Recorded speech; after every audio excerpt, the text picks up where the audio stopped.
Hi, welcome to Tanmayi studio. పపాయాతో tutti frutti ఎట్లా తయారు చేయాలో ఇప్పుడు చూద్దాం. చూడండి, ఇది పపాయా ట్రీ.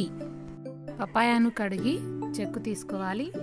మొత్తం క్లీన్గా చెక్కు తీసుకున్న తర్వాత ముక్కలుగా కట్ చేసుకోవాలి. చాలా చిన్న చిన్న ముక్కలుగా కట్ చేసుకోవాలి. టూటీ ఫ్రూటీ ముక్కలు ఉంటాయి కదా, ఆ విధంగా కట్ చేసుకోవాలి. ఈ విధంగా కట్ చేసిన ముక్కలను ఒక బౌల్లో తీసుకొని దాంట్లో ఒక గ్లాస్ వాటర్ వేసి ఉడికించుకోవాలి. ట్రాన్స్పరెంట్ కావాలి, ముక్కలు ట్రాన్స్పరెంట్ అయ్యే వరకు ఉడికించుకోవాలి. పక్కన ఇంకో బౌల్ పెట్టుకొని దాంట్లో ఒక కప్ షుగర్ వేసుకొని 1 గ్లాస్ వాటర్ వేసుకొని షుగర్ సిరప్ తయారు చేసుకోవాలి. ఉడికించుకున్న పపాయ ముక్కలు ట్రాన్స్పరెంట్గా అయ్యాయి చూడండి. వీటిని తీసి షుగర్ సిరప్లో వేసుకోవాలి.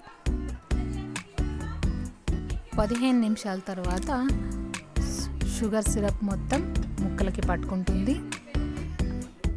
ముక్కలకి సిరప్ పట్టుకున్న తర్వాత అవి ట్రాన్స్పరెంట్గా మారుతాయి.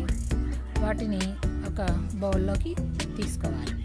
మనం కలర్ వేసుకోవాలనుకుంటే ఫుడ్ కలర్స్ ఉంటాయి కదా, రెడ్, గ్రీన్, ఎల్లో, ఏ కలర్ అయినా కానీ దాంట్లో మిక్స్ చేసుకొని కొద్దిసేపు నీడలో ఆరబెట్టుకోవాలి. అంతే, పిల్లలు ఎంతో ఇష్టపడే టూటీ ఫ్రూటీ రెడీ.